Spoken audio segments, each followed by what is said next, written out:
The Abyss Stacker is one of my favorite archetypes in PoE. It encompasses a lot of what I love about the game, using many interesting interactions to come together in one supremely powerful build. It is a highly underrated archetype with only 3 players in this league making use of the core interaction of the build. In the background is a wave 13 through 15 Simulacrum, and then a 90% Quant Feared, both deathless. I'll include showcases of Ubers, T17s, and even the hardest content I know of, excluding Delve and Valdos, possessed, essenced up Guardian bosses. This video is going to be broken down to chapters: an intro, build concept, defensive layers, gems, gear, passive tree, and then potential changes you can make to the build to suit your needs. Then I'll take my current POB and make it budget, and then future upgrades if you want to spend even more on the build. To be clear, this is not a league starter, and while I will have a section where I go through the POB and make a budget setup at approximately 20 to 30 divines, the version I'm currently playing is at 300 divines. The build scales exceptionally well with currency, and has served as a kind of currency dump where you can just keep scaling damage meaningfully. I'm not sure what the cap is, but at approximately 85, 90 million DPS, and I haven't even bought an Awakened Spell Echo yet. The original concept of the build is from a mod 034 video from Crucible League.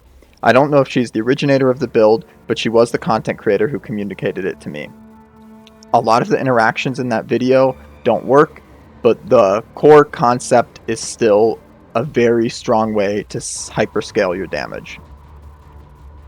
The build is very flexible, with space for multiple auras and flasks to be swapped out to suit your needs, as well as the option to get, those little bits of attributes and res you need on your Abyss Jewels.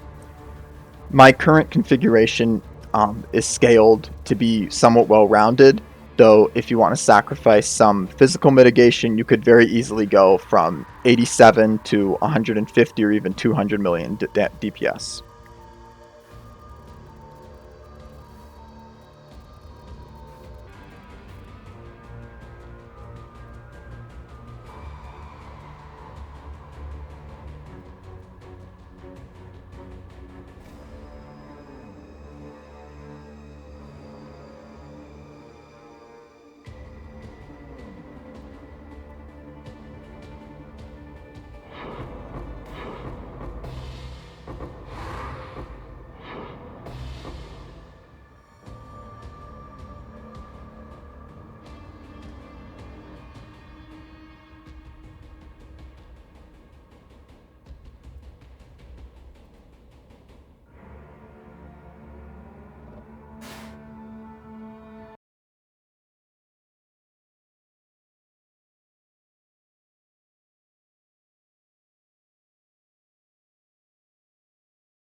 This build makes use of the interaction between the unique helmet Light Poacher, Archmage support, and the keystone passive Be Agnostic.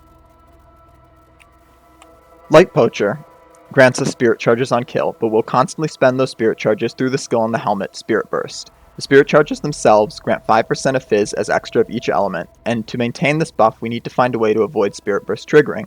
To do this, we socket Archmage support in the helmet, which gives Spirit Burst a mana cost equal to 5% of our unreserved mana. Then, we use the Agnostic to drain our mana so Spirit Burst never triggers. To force the Agnostic to constantly drain our mana, we need to find a way to make sure that we are never on full life. Previous iterations of this build would either reserve a small portion of their life through a flat reservation such as Precision, or just play a low life build. We have a different solution. This brings us to one of the primary mechanics this build utilizes, which is leveraging Life Flask Recovery to scale both offensively and defensively. We scale our Life Flask Recovery using a 30% quality Divine Flask with the Saturated mod, as well as 3 Cluster Jewel passives and Life Flask Recovery tattoos. With almost 300% increased recovery, we are able to leverage our 100% uptime Life Flask to provide 4 things. First, a powerful defensive recovery mechanic. Secondly, sustain for Righteous Fire, giving us 41% more spell damage. Third, sustaining the life cost of our main skill, Reap, and the ability to use Petrified Blood while not being low life. For an unknown reason, and please, if anyone knows why this is happening, let me know, using Righteous Fire consistently leaves us slightly below full life, allowing us not to reserve any life and still meet the not on full life condition the Agnostic requires to drain our mana. Righteous Fire also allows us to instantly kill the worms, which is some nice quality of life so we don't have to race with the Herald of Purity minions to kill them. As you can see, we just get all our spirit charges, and even once our minions are out, Righteous Fire gets them 100% of the time, which is very nice. Reap has been chosen as the main skill because of its inherent life costs, allowing us to forgo Life Tap as a support in favor of more damage. Because of our ability to oversustain Reap's cost, we are able to utilize a multi-link setup with the Squire for massive damage without running into cost issues that most builds would have to deal with. Reap is a mechanically powerful skill because of its built-in more multiplier through the Blood Charge mechanic, as well as its interaction with Awakened Spell Cascade, leading to 3 overlaps, or 3 times more damage. This is a necessary part of the build, and I wouldn't play any hit-based Reap without it. This being Melee League has resulted in a relatively low cost of Awakened Spell Cascade, which is one of the reasons I wanted to play this build in the first place. There is another option for making sure Spirit Charge doesn't trigger, which is socketing Archmage and Life Tap in the helmet, and then going CI, not giving yourself enough life to trigger Spirit Burst. While this sacrifices a valuable gem slot, this would enable a CI Trickster variant, which could prove even better than this build here, though I haven't explored it myself. The defensive layers we utilize for the build are as follows. First, we have a little bit of block from our shield. While not a defensive layer we're scaling, it does provide some additional survivability when dealing with attack hits. Secondly, we're scaling armor through our Granite Flask and Determination. I actually got a little bit of Determination aura effect on my ring, though this is completely unnecessary. You know, the long and the short of it is, I saw their plan, and my dad's plan was better. Look, this is tough. Before Progenesis, I was also using a Basalt Flask, which could be rolled with either stun avoidance or reduced effective curses on you. In addition to our moderate armor total of almost 30k, we supplement our physical mitigation with Arctic armor and 4 endurance charges. The endurance charges are generated from what I believe is new tech. This involves the use of the implicit on the accumulator wand, the inner conviction timeless jewel node, and the charge duration mastery. Because the accumulator wand is no longer rolling for frenzy charges, we always generate either 2 of each charge or 2 of one charge, power or endurance, or 1 of each. With the charge duration mastery, this is nearly 100% endurance and power charge uptime, and for me, and playing in softcore, good enough. It's still possible to get unlucky and not get a single endurance charges in 6 chances, which is with our endurance charge duration of 20 seconds, and this happening every 6 seconds. We have 3 chances after 18 seconds before our endurance charges fall off. So as you see, I'm in the hideout, and It's basically 100% uptime. It refreshes very regularly. The main defensive layer we use is Petrified Blood and Progenesis, right here, which provides a lot of our hit damage taken as damage over time, which allows our Light Flask to prevent even more damage. We also have 100% Ellie ailment duration reduction, which, while worse than Storm Shroud, due to not working against ground effects and the occasional monster with increased ailment duration application, synergizes with the Bubonic Trail Abyss boots, and thus is a better option in my opinion. So we get 57 here, we get a little bit from our Anoint here, and we also get a little bit here. And I think that's all the reduction we get. We also use some crit reduction tattoos, and this mastery could be swapped for the reduced extra damage from critical strikes. We get suppression on our gloves with this perfect implicit and max roll T1, that's 24%. And then we obviously, like any build that's near this cluster, we get this and lucky, and that puts us at 86% spell suppression, which again is good enough for softcore in my opinion. Okay, gear wise, obviously Light Poacher is core. I've been double corrupting a bunch of these looking for +1 power charges. Haven't hit it yet. There's none on the market. You want the 2 abyssal socket variation, and the lightning damage leech is nice-ish, but it only applies at half health due to Petrified Blood, so it's really not very important. It's somewhat expensive. I think when I bought it, it was like 20 divines. It's the 3 socket variation. You really only need the 2 sockets. I mean, 3 sockets are better, but that's something you can upgrade to, and the build is totally serviceable without it. Tides of Time belt, you just want the Life Flask 3 charges, Utility Flask 3 charges. Catalyze it for a little bit more life recovery. The mana flasks are, mana flask charges don't go to complete waste as they apply to the Writhing Jar, but it's not something that's worth paying for. This was, just the cheapest 3 life and 3 utility. Bubonic Trail, you want to make sure this is rolled well. I have a pretty decent rolls. Deathwalk is also not a terrible little bit of defensive layer, since I think it's corpse destruction, which means less getting DD'd by monsters. Squire, core for how we're scaling damage. Very cheap this league, and generally the past couple leagues it's been super cheap, which is crazy because of how powerful it is. Super hard to beat a replica Dragon Fangs. You just get so much out of this. Items and gems have reduced attribute requirements is such an underrated stat of just making gearing, that much easier. This ring is just, strength, life, the resistances. I could get a much better. This is not a very good ring. It's a bad base for us. The energy shield is wasted. The reduced reflected is wasted because we're not at 100%. So, we can't do reflect anyway. But I'll get that later or recombinate something interesting.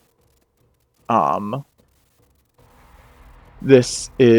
happen to get that determination effect. But you could also get the non-Uber variant for Herald of Purity. We're just looking for buff effect and increased fizz. It just gives us a lot of damage. The Uber variant's just nice because I think it has elemental resistances also.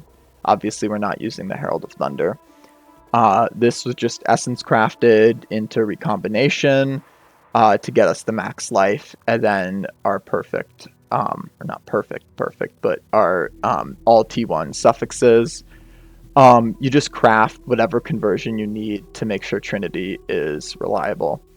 And it's a little bit of extra damage. The implicits, I think 20% is enough for us because of how fast we're casting, though I haven't 100% checked, and the chance to suppress spell damage is great.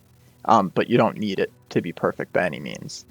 And that's all of the gear except for this wand, which is when I'm doing the budget section, I'll take everything off of this and just do 2 mod Awakener Orbed, increased crit and increased crit damage with without the Haunted mod, Haunted enchantment. This was just crafted using very expensive, like 160 divines. But it's borderline mirror tier. Obviously, no one would mirror it because it's not for a build anyone, but I'm playing. I'm thinking about upgrading this. If I get enough money, I could Hinakora's Lock, Suffixes Can't Be Changed, Veiled Orb, try to unveil % spell damage as a prefix, and then craft back on the level of socketed support gems. That would make this definitely like a mere tier item in terms of affixes.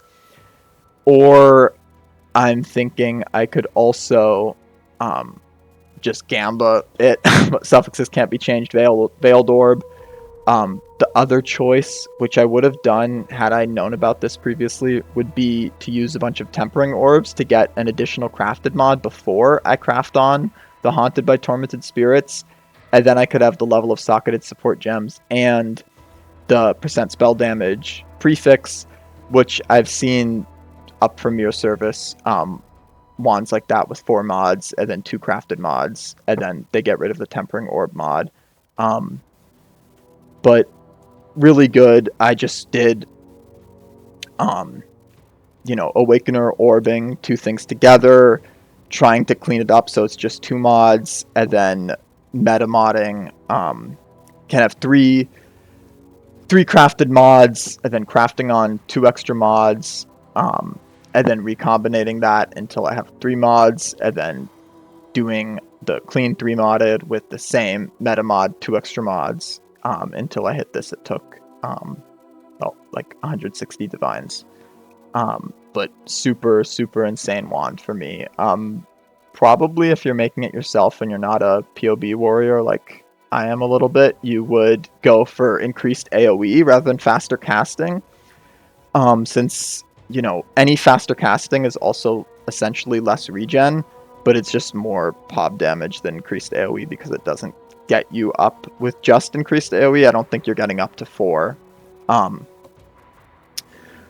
You're not getting up to 4 overlaps with Reap. But yeah, this is by far the nicest item I've ever crafted and most expensive item. But yeah, I mean, Haunted by Tormented Spirits is awesome. And that's, flasks. I think we need a little bit of extra Ellie res, so we have this, Onslaught, Armor, Progenesis. Again, not necessary for the build, but definitely feels nice. Writhing Jar, you need, and the Life Flask you need, though not necessarily at 30 quality, it just, you have a little less regen. Okay, let's do some gems. We talked about Archmage. Herald of Purity is more physical damage, and we're able to scale it with the Circle of Ambition. Awakened Spell Cascade we spoke about, as well as Reap. You totally don't need Val Reap. Empower, and this gets boosted by our craft on our wand, which I'll talk about this wand in the gear section. Petrified Blood we spoke about. Enlighten obviously helps us fit everything in. Zealotry, more spell damage. I was previously running this ring, and that gave me enough dex to run haste, as it's not that much less damage, and I was just doing it for mapping. As well as when I didn't have this ring, then I would socket in a Herald of Ash for mapping also. Determination, self-explanatory.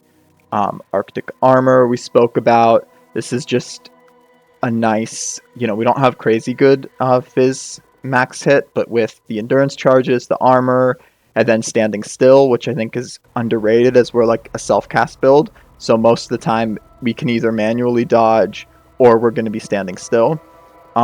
Makes it so we have like a respectable Fizz max hit. Righteous Fire we spoke about. Trinity, we're dealing damage of, all elements, so this is very useful. Spell Echo, Awakened Spell Echo is obviously much better here, but very expensive. Added fire damage, this is just whatever has the most damage in POB, and doesn't have downsides. This is just, more Fizzes extra, as well as scaling some of our flat Fizz from the level of supported Fizz gems. And then Flame Dash is our movement skill of choice. It's up to you. Use whatever you want. And then we need this supported by Life Tap because we have no mana, and same for Assassin's Mark. And that is the gems.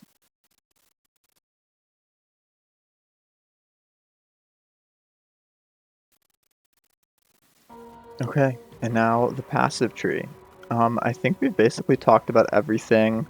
3 clusters because we want jewel sockets, getting a little bit more life recovery from flasks. Force multiplier is always, a ton of damage. We talked about the charge mastery, why we have to go all the way down here for the agnostic. And then, we want the socket. We like power charges and endurance charges. We want life. This just lets us, with Petrified Blood, you want to take this mastery. We talked about this. We're using this mastery because of the only other thing we haven't talked about yet, which is the Forbidden Flame Flesh, Oath of Summer, which people, I think, are probably sleeping on it a little bit. It's negative 60 all elemental resistances, which is insane. These are super, super cheap and give us, when I go into the POB, I could show you, but it's a ton of extra damage because, it's all elemental resistances and we deal all 3 elements. But other than that, this is all pretty basic. Tattoos, great. Inner conviction tech, and that's it. It's a very simple tree.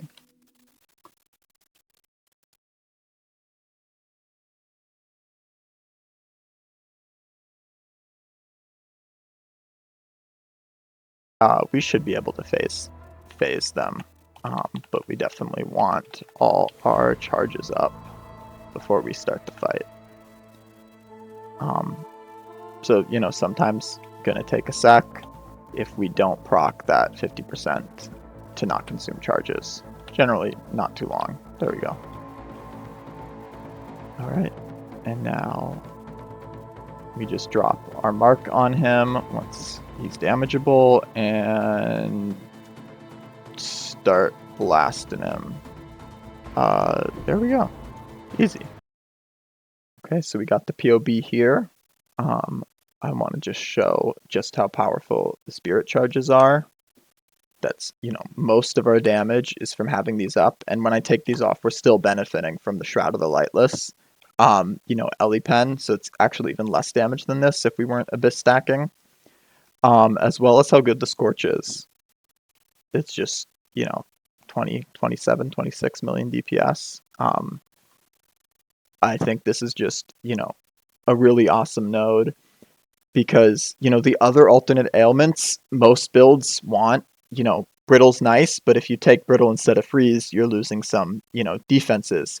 You take Sap instead of Shock, you're losing some offenses, but we don't lose anything. Like, we're not playing a dot Ignite build, so Scorch is just great. And at least with this, we are getting full 30% Scorches on Ubers, two of them. Okay, now let's go through and let's make this thing budget. So first, we'll do a 2-socket Shroud of the Lightless instead of the 3-socket.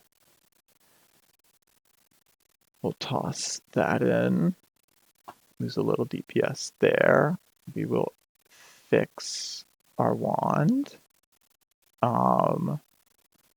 So we don't have faster casting. We don't have more spell damage. So we don't get the increased cast speed. And we're not going to do the Haunted. This doesn't apply anyway. So this would be just Awakener orbing these 2 guys together, crafting this on. No Haunted. So, and let me get rid of all the Haunted config stuff. What else? We could take our power down a level. We'll drop our level 4 Enlighten down a level, which means we could lose, we want to take a little reservation efficiency to fix that. Means we're going to lose a little life. What else is expensive? Lose the progenesis. We swap in some more armor, increased effect. We could do whatever you want here, like movement speed, crit chance, could be some more damage. You could do the curse reduction. You could do stun. We might actually, let's do crit chance just to kind of get some of the damage back.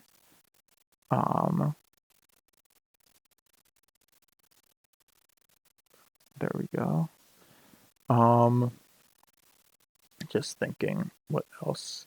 You do want to pick up these clusters. I don't think they're too expensive. I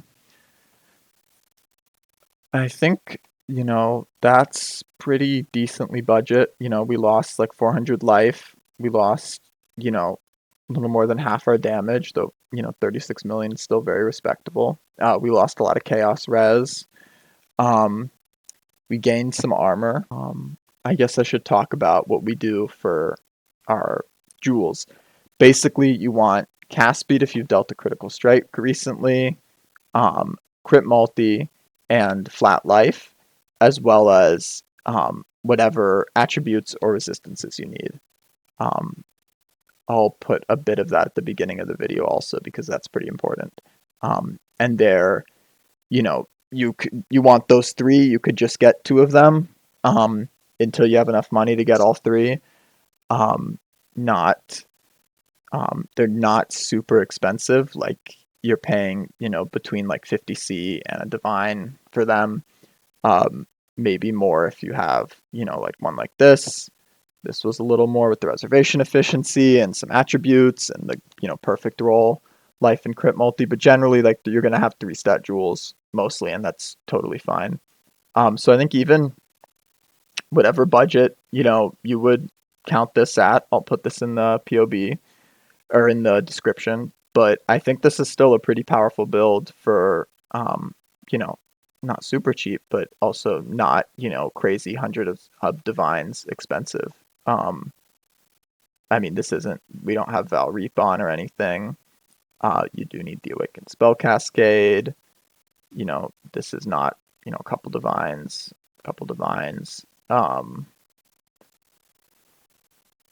Nothing here I think is super expensive.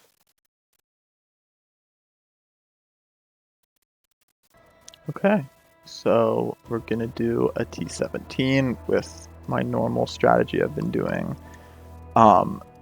mostly for gold and just the last challenge here, which is additional modifiers, more magic monsters, some more packs, magic monster pack size. I'll show you the tree. I would normally, we're doing all the map mod effect we can get. I'd normally run domination, but I don't want to do any shrines, so we'll just do the quant, Exarch altars, and we're doing a citadel because we don't really care about the frags. We just want the gold. Normally, I'll get about 100k gold.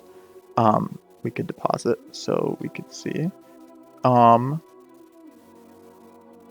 let's do this. I'll probably just rush to the boss again. No looting. It pretty difficult mods. You guys could see. Not easy. I'll probably die once or twice. But generally it shouldn't be that hard. Let's go find the Citadel boss. But I think this is really, this is a build that makes your T17s feel like T16s with enough investment. Got a couple. Yeah, you're also getting a lot of good ground loot in this strategy. Just because of all the, map mod effect, all the magic monsters, rare monsters. I will grab this, but I'll get rid of the freezing shrine just so I have a little more quant. Yeah, very, very comfy. Don't make fun of my loot filter, it's terrible. Yeah.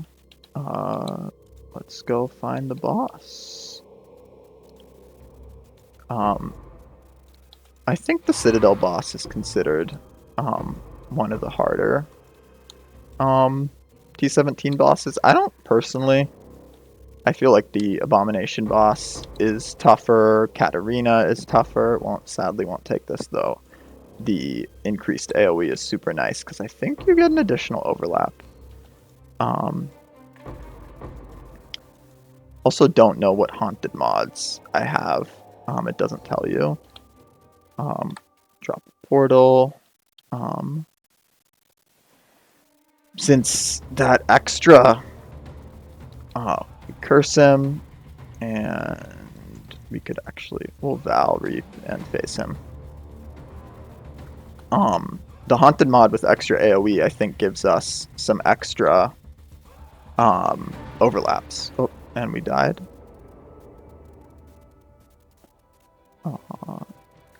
Toss that in. So again, a little bit annoying. You're gonna have to do all your worms again.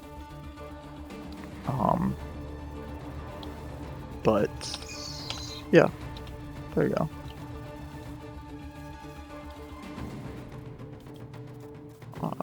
We should kill it. Yeah, there we go. I actually find, you know, TGG's boss design, I feel like, has improved. That attack does a lot of damage if you get hit with it. Improved so much, and I think these lines are quite fun. Like a pretty fun boss mechanic. Maybe I'm fucking crazy. Get hit. Not as fun when you get hit and you lose the action speed. There we go. Yep, that's what happens. It's pretty fun! I like it!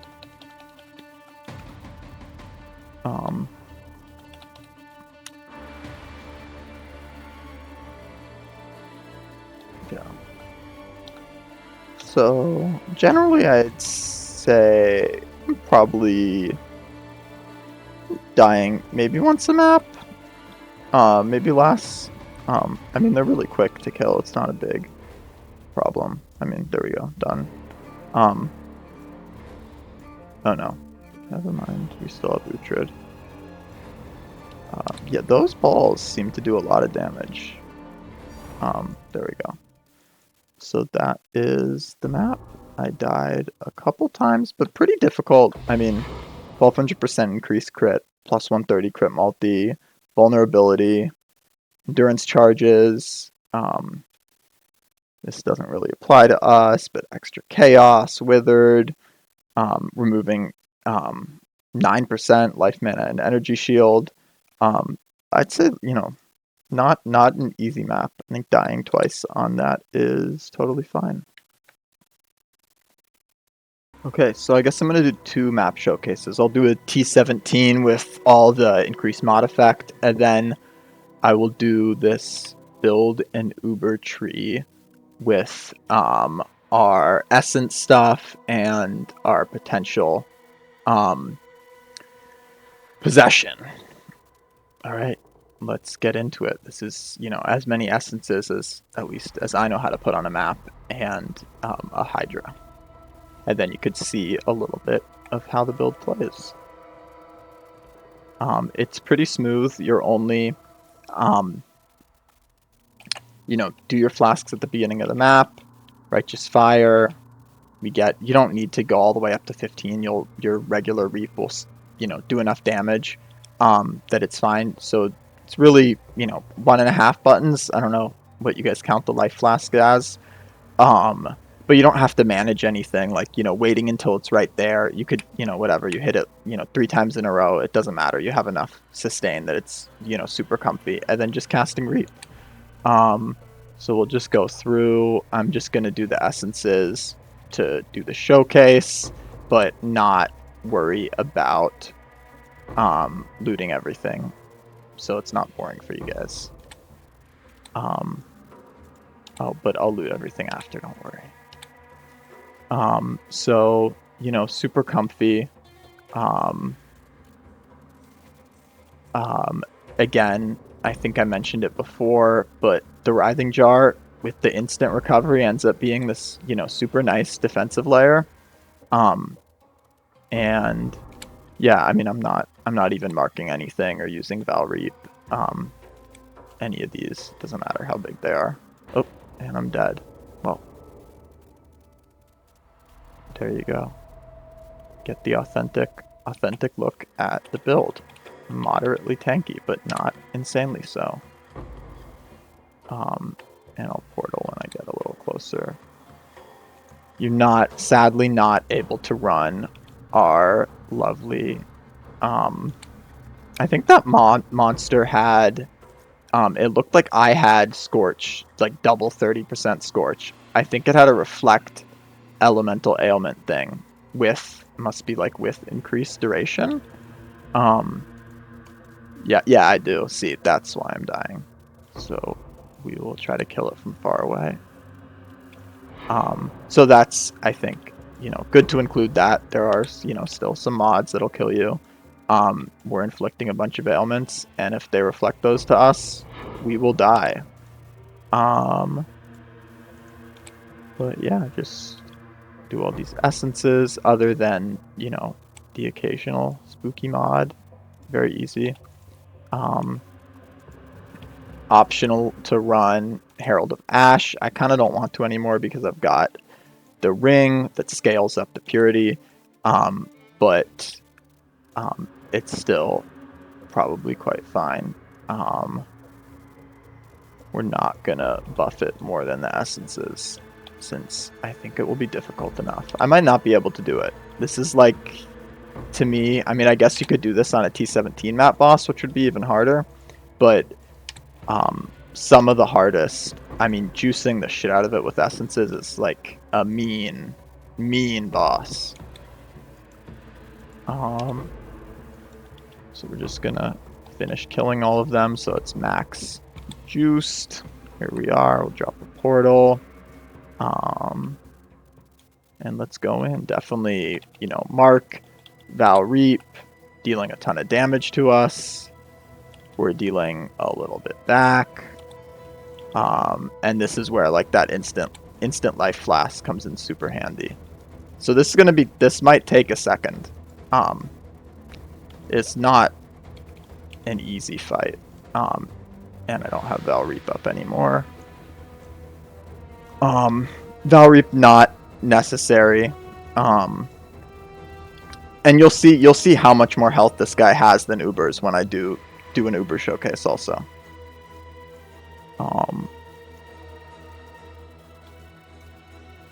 Yeah, but you know, we're getting him down. We're getting not very big scorches on him, notably. I guess we're probably gonna die at some point. Oh, and we got Val Reap back up, so where is he? Next time I see him. There he is. We'll drop the Val Reap, see if we could do some big damage with all those blood charges. Interestingly, the charge duration applies to also to our spirit charges and to our blood charges, so it's making a lot of use out of that mastery. Again, I mean, just the only reason we're able to do this is because of, you know, the insane recovery from the double life flasks, and scaling it so much, or else we'd just be dead. Oh, and we died. Fair enough. So we'll go back in. Probably before the boss fight, you do want to get up to your full spirit charge stacks, but then you only have to do it once every 20 seconds to keep it up. Very easy. Because of, you know, the chance.